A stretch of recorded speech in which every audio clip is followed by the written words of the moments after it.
Hi folks, just doing a little bit of work on the clutch centre. Just thought I'd show you where we're at. Firstly, cork.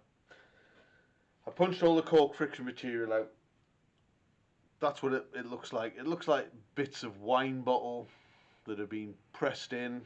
It's done very professionally. There's a correct way of doing it, and you've got to put it into something like this.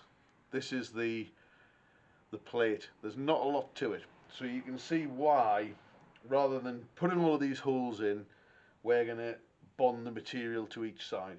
Now the other thing I've done is I have pressed out the inner. Here it is. Ding! It's like the hole from a polo.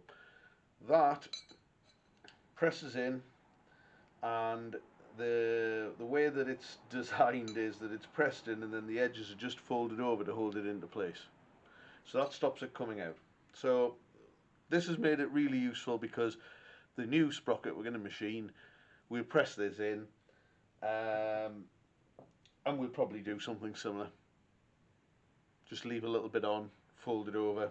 There's a nice sort of radius on the edge of this, so you can just fold the material in. So I think we'll do that. Anyway, just thought I'd show you what it was like when we took it to bits.